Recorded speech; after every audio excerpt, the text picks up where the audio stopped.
Welcome back, everyone, and thanks for being here today. Our next panel, this is again, very interesting, ransomware before and after, the preparation and remediation. So it's a different kind of counseling than during the actual attack, to give you a little bit of a different angle. Hopefully you enjoyed Jason and SSA agent Hadley Etienne, and now we'll continue with this before and after panel. So moderating this panel, first up is Robert Hudock, a partner in the Data Privacy and Security Practice Group at King & Spalding, who has worked on some of the biggest and most notorious data security incidents of the past decade. What makes Robert a cyber expert is not just his incident response skill set, which runs the gamut from healthcare to retail to financial, but it's also that given Robert's technical advisory skill set, he also assesses clients' security controls and practices for data protection and data security programs, while also complying with federal and state regulatory requirements. Robert is a true cyber counselor who specializes in cybersecurity resiliency, especially in the area of COVID-19, and it made him perfect for this panel. So real happy to be here with Robert today. Welcome, Robert. Thanks, nice to be here. Excellent. Next up is Luke Tenery, and this is, I think, the second or third incident response forum for Luke, who's a partner with global consulting firm StoneTurn. What makes Luke a cyber expert is not just his 20 years of experience helping mammoth organizations mitigate complex cybersecurity, data privacy, and data protection risks, but it's also Luke's certification as a CISO from Carnegie Mellon and his training as a genuine technologist. I was saying to him before, it's good that we have someone like you on this panel, a certified network penetration tester, and which enables him to manage the investigation of a data security incident and also fix it afterwards. And that's sort of better, that kind of tech savvy and governance is very, very important. Luke has even been known to step in as an acting CISO amid an incident response. He's great to have in the ransomware foxhole. So welcome, Luke. Thanks so much, John. Really appreciate the chance and opportunity to be here again. Excellent. And to make Robert Hudock's job a little tougher, we made sure we put two Lukes on this panel. And the second one being Luke Dembosky, who is co-chair of the firm's data strategy and security practice at Debevoise in Plimpton. What makes Luke a cyber expert is not just his extraordinary legal and technical expertise, which led to his selection, and congratulations on this, Luke, by New York Governor Andrew Cuomo to serve as a member of the governor's Cybersecurity Advisory Board. But Luke is very different than just about any other cyber attorney that you'll know, because he has the kind of government experience that no one else has, I don't think, on the planet. First, he was DOJ's resident legal advisor at the U.S. Embassy in Moscow, something only a half a dozen or so DOJ attorneys have ever done.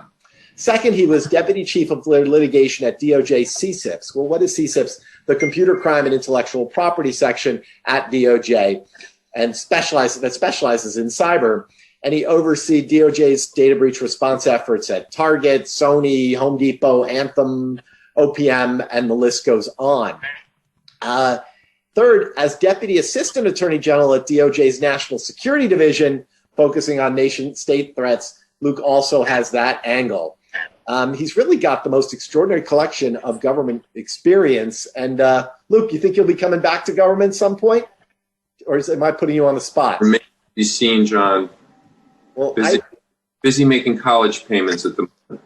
Okay. Well, I'd like to see you as either Attorney General or head of cyber for the world, but that's just me talking. All right. Next up is Meredith Guaranti. So why is Meredith on this panel? Well, it's very interesting because when you're in these data breaches, you don't just need a lawyer. You don't just need a technologist. You also need a real crisis management communications plan. And this happens with every single client I've ever had. And she is head of FTI's cybersecurity and data privacy communications practice, and she specializes in cyber crisis management. And what makes Meredith a cyber expert is not just her vast experience counseling clients facing global cross-border cyber crises. She was just telling me how she's visited sometimes, the last time, 9 countries in 10 days. All of these situations carry significant reputational risks, and you need her expertise. But listen to this. Meredith has a unique experience, again, of no other panelists today. She was actually hired by Equifax, not as a consultant, but as an employee to help manage crisis communications to reposition Equifax as a transformed top technology company and industry leader after its 2017 cyber attack. This is obviously a tough person who enjoys being in the line of fire. So just an amazing job she did at Equifax. And real excited to have you on this panel. Welcome, Meredith. Thank you, John. Excellent. Well, I'm going to turn this over to Robert and look forward to listening to the panel. Excellent. Thanks, John. Just to sort of lay the foundation here, we're going to just talk a little bit about sort of the variety of ransomware that exists nowadays. Historically, we've had the classic where you pay the ransom and to get your data back, you pay the ransom to not disclose the sensitive information. And then, of course, there's a third option where you pay a ransom not to have a denial of service attack launched against you. And Meredith, we're in this sort of space now where we have these double extortion payments. What are some of the issues you concerns that you're encountering from a communications perspective?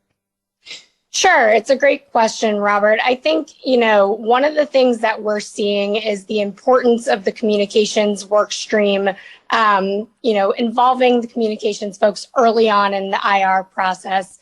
We saw, Maze out there pioneering the name and shame tactic. Threat actors are continuing to evolve their public relations strategies. I'm working on one case right now where Conti is actually calling employees of the victimized company an effort to turn up the heat and get them to pay. So, while you're waiting for the other shoe to drop in these sort of situations and in the middle of threat actor negotiations and dealing with potential leakage of data on a shame site, I think aligning the communication strategy, being proactive and front-footed with the organization's different stakeholders so that they're hearing about, any risks to the organization from the company itself. And they're able to quickly develop a consistent narrative for all of the company's different stakeholders, whether that's employees, investors, media, customers. It's really, really important to get that narrative nailed down and to ensure that it's consistent across all of those different groups.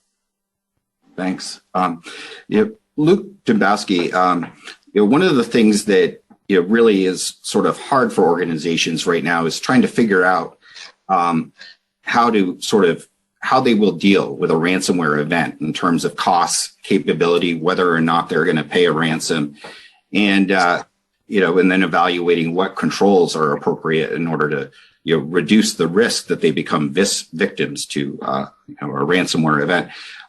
From sort of a legal management perspective, what do you see as sort of those key gating considerations that organizations need to look at when they're sort of playing out their risk assessment or building out their playbook for managing a ransomware event at some point in the future? Well, thank you, Robert. As I said in my video clip, this is an area where there's a ton that can be done to prepare. A lot of it's on the technical side, and I don't want to steal the other Luke Tenery's thunder on that. So I'll let him speak to the technical preparations that you can make. But there's a lot of pressure on a range of legal and sort of practical business issues. People have been focused a lot on this the sanctions announcement that came out in August for Treasury FinCEN dual announcements. But that's sort of really encapsulated what was already the case. We need to take data happening. Puts a lot of pressure on you to have a good data map, because what the attackers do is they exfiltrate that data and then they encrypt those same systems. And so if you don't know what was on that server, you're guessing as to what obligations you may have, whether it may be worth paying at all. Likewise, there's a big gap to your backups. You may have data loss issues. So we'll get into these issues in more detail, but more and more of our clients are asking for an addendum to their incident response plan that's specific to these issues. So what is our overall policy and when would we make an exception to it? Who needs to be involved from a government standpoint? And what is the tick list of diligence issues we need? What facts do we need to have documented in front of us to make an informed decision? And so all of these things feed into a range of legal and practical preparatory steps that our clients are taking. Excellent. Luke, from a Tenery, from a technical perspective, one of the security controls that seem like sort of almost essential now is endpoint detection and response. But from your perspective, what are some of the key security technical controls that organizations really need to have in place when they're sort of contemplating a potential ransomware event? Thanks for asking that, Robert, and thank you for clarifying which Luke there at the end, because it's rare that happens. But in similar theme to what Luke Dembosky mentioned, there needs to be alignment with the business. Much has been made of sort of the tabletop exercise, and from a technical perspective, you're hoping the outcomes result in identification of gaps and weaknesses. EDR has certainly been one of the key outcomes in preparedness, or there's a yin and a yang from preparedness to remediation, and so EDR is certainly a piece of the portfolio. I would add to that a number of other factors now in terms of the theme of evolution that's already been discussed today, but clearly the constant evolution of this type of threat is driving the addition of the tools in the sort of the tool belt. But I would add to that, it's not just about tools.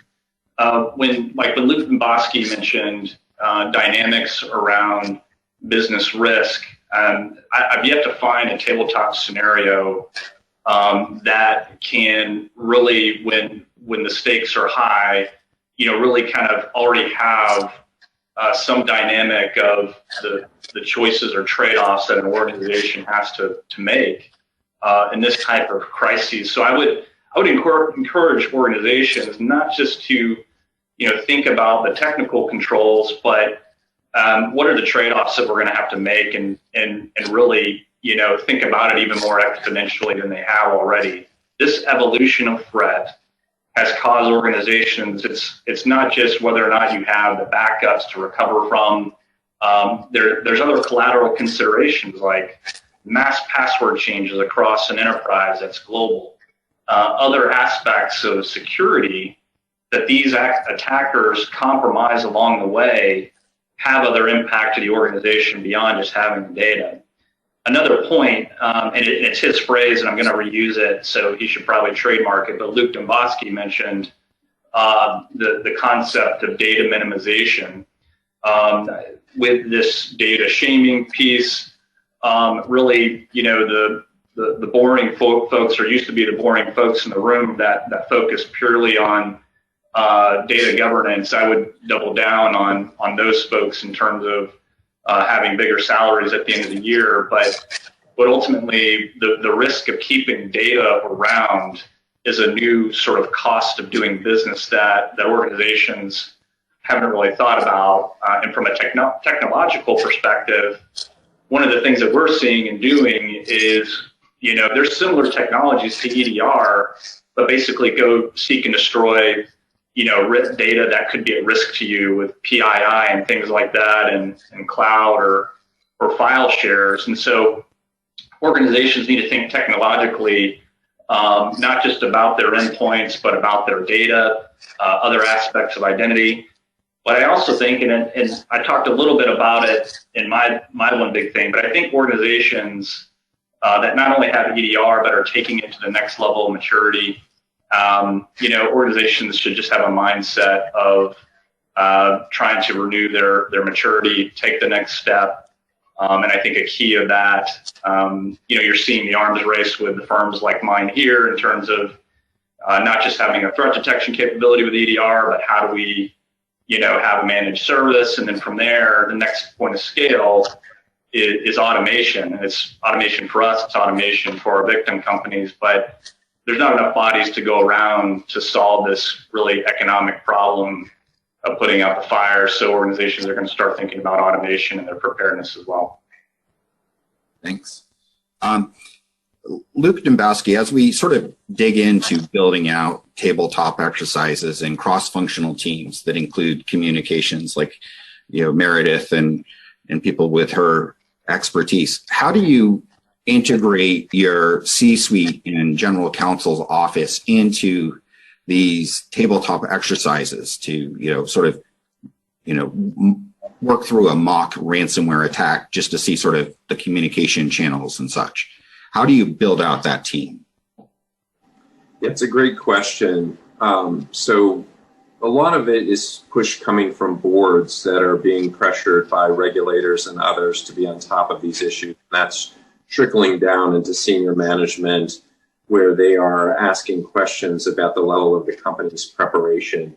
And then once we've done enough that way to get senior management into the tabletop, even maybe for the last hour, we could run a tabletop for 3 hours with the core response team, and then bring in senior management for the last hour, whoever would be receiving the upward briefings. And it's really eye-opening for them. And what I have told them is, the area that is often thought about last, but is forefront in the actual incident, is Meredith's area. It's communications. There's a whole bunch of work streams that are going to be running, but if you can't get word out to customers, if you don't have an out-of-band communication mechanism, if you haven't gamed out the comms piece, if your customers are asking you, should we shut off, even if you have email, should we shut that off with you because you're going to infect us? It's safe for our people to be emailing with you. What are we going to say about that? How do you stage and sequence these things? Do you talk about it being ransomware? Do you call it a cyber disruption? There's sort of key gateways in the messaging that someone like Meredith is perfectly positioned. You have somebody who's an expert like that alongside counsel that's savvy on these issues, and that's a great combination. But doing, as you said, Robert, a simulation to walk through this really sensitizes management to the range of issues that many of which they weren't even aware would be part of the mix here. So the reputational aspects of this are huge. Preparation can winnow down people's precious bandwidth and use it for the narrow issues unique to this incident. So the rest of it is background noise. Prepared. We have templates and models we can adapt and put onto the battlefield. To me, that's the coin of the realm here is prep. Thanks, Luke.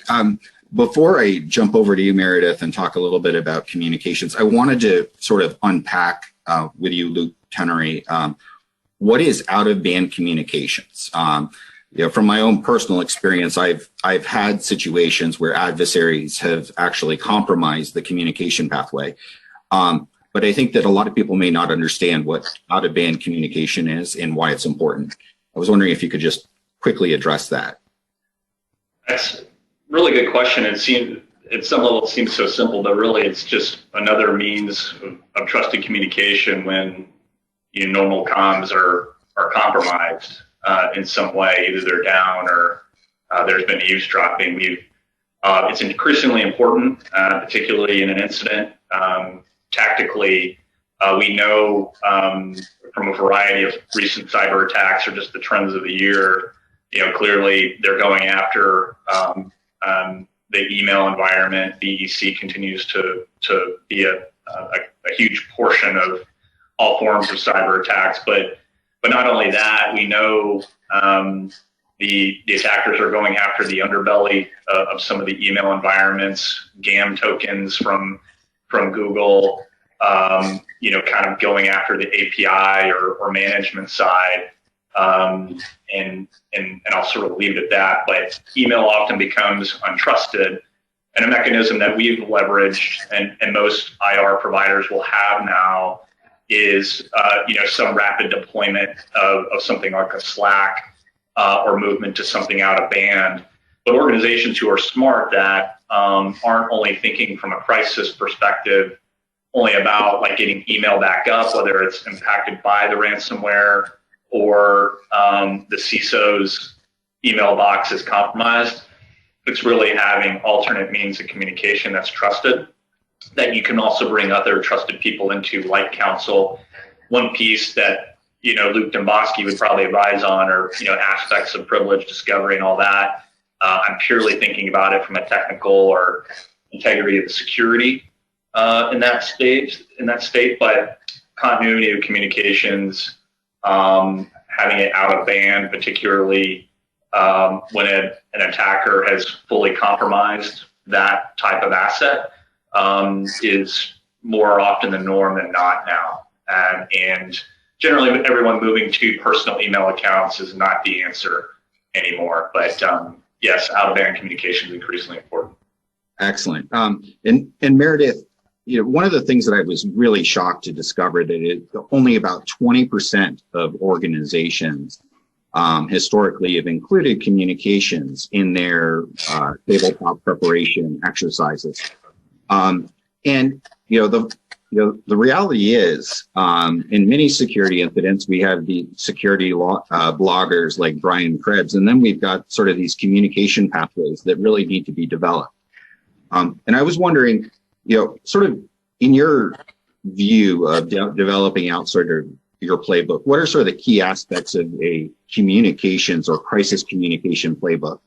And what are some of the problems and challenges that you see that should be addressed during the tabletop exercise preparation? Sure. So I think you hit the nail on the head. And one of the problems and challenges is that the communications work stream is sort of involved later in the process. And we're seeing, especially again with double extortion ransomware and kind of the evolving threat, communications getting involved earlier in the process. One of the things we certainly recommend to our clients is, not trying to necessarily wordsmith holding statements and playbooks around specific communications materials, but rather testing, stress testing, tabletopping, and planning out your escalation process. Who's going to have a seat at the table? Who's calling your external counsel? Who's liaising with your insurer? Luke Dembosky talked a little bit about customer communications and the importance of that sort of separate work stream. Oftentimes companies are trying to stop the bleeding and simultaneously compile this list of key accounts and who's going to be on point to communicate what. All of those things are things that can easily be done and prepared for ahead of time.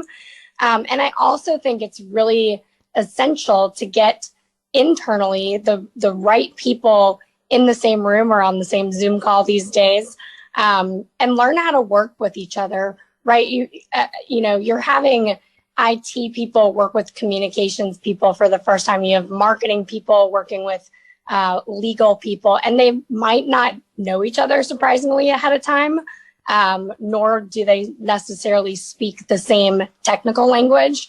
So working out those kinks ahead of time, understanding, what works well, what's running smoothly, and sort of identifying and pinpointing the weaknesses and gaps ahead of time will allow you to tackle a real life crisis that much better and that much more smoothly in the heat of the moment.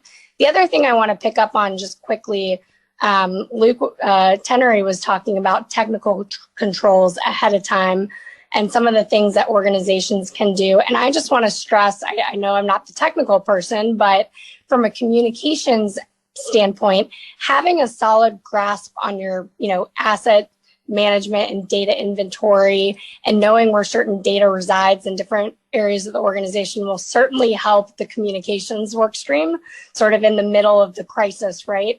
One of the biggest pitfalls and I think mistakes we see organizations make is coming out of the gates very soon and saying, absolutely not, data of sensitive data, PHI, PAI, was not stored on that server. And then the investigation progresses and lo and behold, there it is. And the second you have to go out there and walk back statements around what was or was not accessed, that's just an instant credibility and reputation hit. So that's something that I think, again, on the preparedness side, can be addressed very effectively from the get-go. Thanks. One follow-up question on some of these newer scenarios where the ransomware threat actor not only goes after the company, they'll go after the patients or the customers or the employees.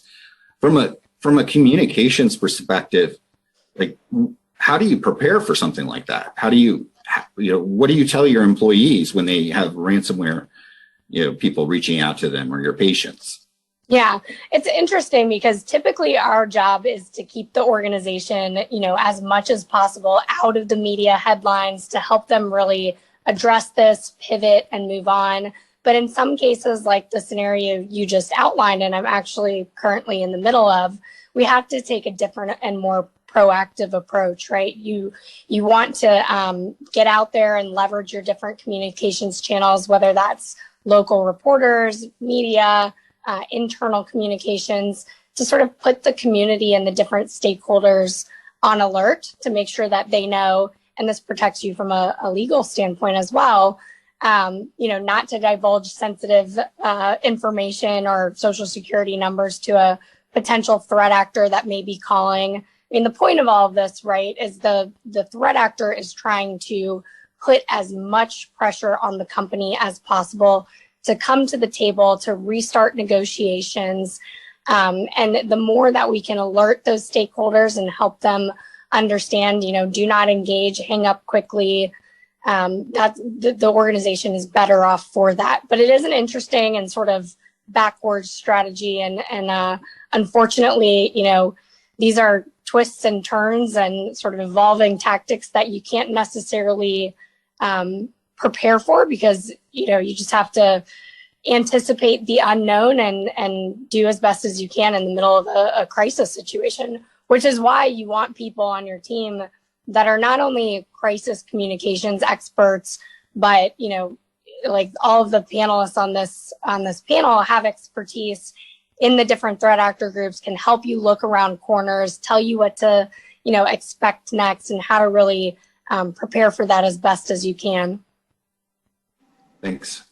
Before we roll into talking about sort of post ransomware infection, what do you do to sort of clean up and close an incident down? Luke Dembosky, I'd like to just sort of, talk to you or get a little bit of an understanding about the parameters or policies and procedures organizations should evaluate or consider before a ransomware event in anticipation of theoretically paying a ransom. So, for example, what are, insurance issues that you may encounter or other policies or procedures that you may have to have in place if, you anticipate that you theoretically could have to pay a ransom in the future? Yeah, it's a great question, Robert. I think a number of things ideally should align, and they need to proceed in parallel. The farther you can advance them ahead of time, as I've been saying, the better. One, as you say, is insurance, and it depends on your policy, but you can certainly have a rider in there that will cover payment of a ransom to buy a decryptor. This is to basically buy the password that decrypts the system, and it's usually a series of passwords that are loaded into a decryptor tool. There's also there are insurance provisions around payment for the data not to be posted online on a site, as Meredith said. So you want to understand, number one, what is our coverage? Is it enough? What vendors are we going to need to help us? There's a whole industry, cottage industry, that's grown up around this. It's not just your legal counsel and your main IR forensic vendor, but there are Bitcoin hostage negotiators, ransom hostage negotiators. They can be the same as the Bitcoin supplier cases. And I'm using Bitcoin as it could be Monero or another digital currency. So you need to be prepared for the contingencies. So, it's better to figure out what are the menu of options in your policy. Another key piece is legally, could we pay? Because of the sanction risk of knowingly paying a criminally sanctioned, party that's a criminal violation. You also have really effectively strict civil liability, even if you unknowingly pay a party that turns out to be sanctioned. It's a question of whether these actions would be overbroad, but you don't want to be the poster child for the first of those cases by any means. So have we asked the right questions? Do we understand who this threat group is? Have we consulted law enforcement? I spent a ton of time on the phone with law enforcement in the U.S., abroad, about these threat groups and about what the latest is about their infrastructure. One of them, not very smartly, announced when they were putting out their press release to unveil themselves as a new ransomware group to the world that they were going to be using servers in Iran. Guess what? Bad PR move. They were toxic from a payment standpoint. So then they tried to release a new press release. So they didn't have anyone savvy like Meredith to advise them on their press. They came up with a lousy business model right out of the gate. I'm assuming they're going to disappear and come back with a different name and brand. The last piece is really the sort of soft pieces. Is it worth it? Should we do this? I mean, these payments are now often approaching $10 million, and we've seen any number of them well over $10 million in digital currency. And by the way, on the out-of-band communications, some of these groups are targeting email about the insurance policy. So they will set the policy demand right below the coverage limit. We're aware of one case where they actually parroted back the discussions with the insurer in the negotiation with the company. Oh yeah, well, your broker says you just don't want that disadvantage on top of everything else you're dealing with. So the questions can be like, are they gonna come right back at us anyway? Will it make us a bigger target? Do we have backups that we could restore from? If we do, how long will it take versus buying the decryption? Do we care whether they publish this data? Will that change our legal notification obligations? The mix of these factors is far more complex than legally can we pay or we never pay. We've heard that before, and then people end up paying. So very good to practice and walk through these issues at a time. Thanks.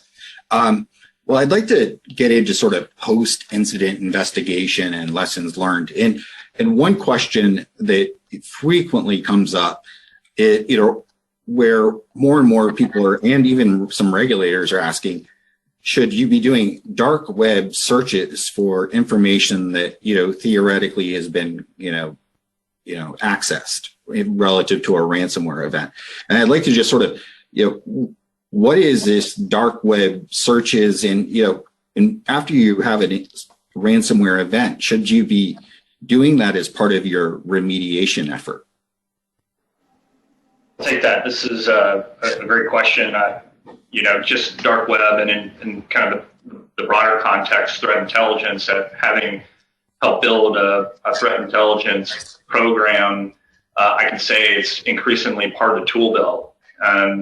Luke Dembosky mentioned, some of the players that you want to have lined up from a resource. It's not just having the forensics firm as a technologist. There's other considerations like he mentioned from a payment facilitation standpoint. Who's going to negotiate that? Is that always going to be the forensic provider or not? But dark web threat intelligence, particularly as it relates to ransomware, has become very important from a research perspective. Some of the really good firms will have a proactive eye out for some of the more common shaming organizations, and have some efficiency to finding quickly, at least as an intelligence point, proactively at times. But then from a follow-on perspective, some organizations' risk tolerance is so low that they do want to understand the risk of this data potentially resurfacing and that sort of thing. But threat intelligence goes part and parcel with dark web. I still think there's a lot of things misunderstood about the dark web. Much of it is very contextual. It's not just a tool that you subscribe to that has threat intelligence, but there's sort of an art to the science to it. in terms of, confirming reliability, aspects of attribution that were covered already, but certainly increasingly important. But I would just say this dark web being important is just another piece that's evident of just the scale of how ransomware has evolved. It's not just forensics, it's the aspects of having a good recovery services provider lined up to help run the decryptor on thousands of systems. It's somebody that can kind of help us go search and mitigate where our PII is using automated tools sometimes when there's uncertainty around what data was at risk. And increasingly, when I'm speaking with leadership or board members, they're just continually just amazed at the scale of this. And what they tell me is like, wow, if I just only known the dynamics of the trade-offs that we should have considered when we prepare for this. So I think it's sort of revisiting your playbook. I think in a lot of organizations, they're kind of in ransomware 2.0. A number of companies were very well publicized in the last year that were hit for the second time from a ransomware perspective, and they didn't get it right in terms of following the threat model or fully kind of thinking through things like MITRE to better guide how they defend going forward. So there is a threat piece. I would say dark web is important, but it's also thinking about this threat, looking at the tools that we'll need or providers, fill in the blank. I think that portfolio has grown faster than what I think a lot of organizations have considered. But certainly, Luke mentioned that, understanding what levers your insurer is going to pull on the front end too is certainly a big piece of that in terms of the broader business function. CISOs talk with your CIOs, your executives in terms of what these trade-offs may actually look like. I think is a big part of it because generally it's much more impactful than organizations fully anticipate. Thanks. I'd like to, I guess, Luke Dembosky, to talk to you a little bit about, all right, I've had a ransomware event. The event is now over with. How do I demonstrate to regulators and my customers that I have implemented appropriate remediations such that, okay, I have had this incident, but I've learned I've learned my lesson. What are some of the things that organizations should consider in order to, sort of put a best foot forward to the regulators after a ransomware event? One of the things that's important to understand is a lot of the most sophisticated groups that are very prevalent carrying out these attacks, they leverage shared infection networks. So what do I mean by that? So there's the pernicious piece of malware that's been out for years in variations called TrickBot. It's one of the leading examples of this kind of a infection. And it's run and deployed by the people that developed TrickBot. It affected thousands of companies around the world. The leading ransomware groups know or subscribe to the people that operate that network. And so, to put all these things together, for example, you may be about to enter into a large M&A transaction, and you put out an announcement, this is coming, the parties are talking, not so much the parties are talking, but you've signed a letter of intent or something like that. It's not lost on the bad guys. They're following along. They know that now the parties are going to be dealing with each other. There's going to be a closing. How could they time an attack that would maximize leverage? Well, they check the shared infection network. They see whether any of the parties or any of their law firms or vendors are infected as a potential gateway to get in and be in position to strike right before the crucial day. So we've seen that several times now, very recently, on M&A transactions. So knowing that these tools are going to remain in your network, the tap in the vein, if you will, is there after you make the payment or after you recover from backup and avoid payment. You need to make sure that you go back through and understand what we call the full kill chain of tools that was involved. The pattern is almost always the same. Get in at the perimeter. It can be phishing. It can be brute forcing an RDP or remote desktop connection. It can be a software vulnerability. It's the usual basic ways into the perimeter. They navigate then as quickly as they can to where you keep and manage your password authentication, your domain controller, your Active Directory. They steal those credentials, and you say, well, we have those hashed. Well, that's great that they're hashed. That may save you on breach notifications as to those credentials, but they can still use those hashes and, quote, pass the hash in the environment. So you understand the full kill chain. You want to get to a position where you're telling management and the board and your M&A counterparty at the end of the day that you've identified and eradicated everything in the chain. So it's not just that this group went away. It's not just that we made our password, perimeter protections stronger. That should happen too, or changed passwords. It's that we've identified the back doors in the network and the means of navigation, and we have eradicated those. Understanding who you're dealing with as a threat actor is key to that, so that you can see in the past 50 attacks by Conti, this is what they're using. They're using AnchorBot at the perimeter. They're navigating with Cobalt Strike. They're deploying their payload at the end. We need to find that whole chain to have high confidence that they're out. Thanks. Meredith, as you're doing regulatory notifications and dealing with your customers and then your own employees, how do you manage that narrative consistently across these different stakeholders? Do you have any recommendations or things that you can do in order to make sure that you're consistent in what you tell the different parties, but you also are specific enough to their questions and issues that you can give them relevant information? So how do you manage that consistent narrative?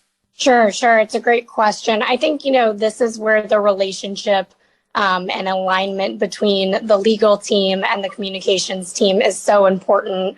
Getting that narrative down around what happened, what you've done to fix it, how you're going to move forward, and what your obligations are to report to, either different regulators, to consumers, to patients, is so key. And, while all of those different audiences that you mentioned, as I said before, may need to hear something slightly different, whether that's around for customers, workarounds and when services are going to be back up and online for employees, if employee information was accessed, any credit monitoring or identity theft protection that's available, or for consumers, just in the media, how the breach was sort of dealt with and, what you've done to close up those vulnerabilities. All of those things should stem from just a set of key messages, a very consistent and tailored message for each of those audiences, and reflected in, either the legal notifications, the internal communications, the 8K filing or media release that's required to go out under HIPAA if more than 500 patients are impacted, and any of the questions and answers you might be getting from those stakeholders as well. So just absolutely underscoring, the importance of staying in lockstep with legal counsel. As someone that leads, the communications work stream, I think lawyers tend to be our best friends. And internally, I think a lot of organizations aren't used to that because the communications team and the legal team in-house tend to have a little bit of a rub against each other. Communications teams always want to come out of the gates and say as much as they can and answer all of these questions. And sometimes it's helpful from them for the in-house teams to hear from someone like us who is also a communications expert versus lawyers, and just saying, hey, I recognize you want to go out and say this. Here's why you can't do it right now. Here's the holding message we need to stick with.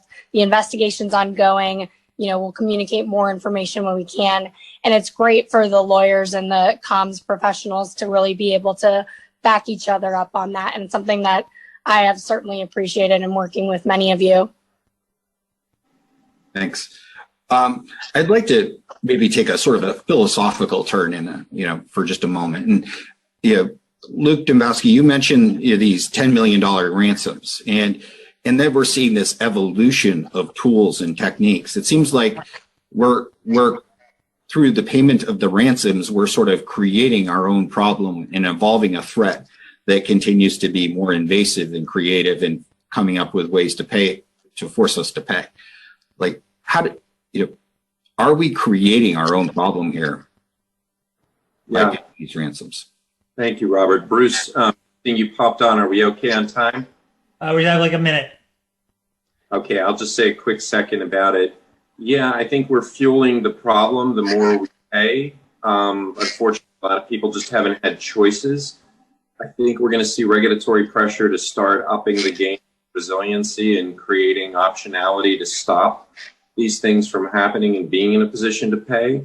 I think we're going to see insurers head for the fences to get out of this, or raise the rates through the roof. So I think disincentives to paying are coming. Thanks. Well, Robert, thank you for a great session. Luke Dembosky, Luke Tenery, and Meredith Griffanti. Thank you all.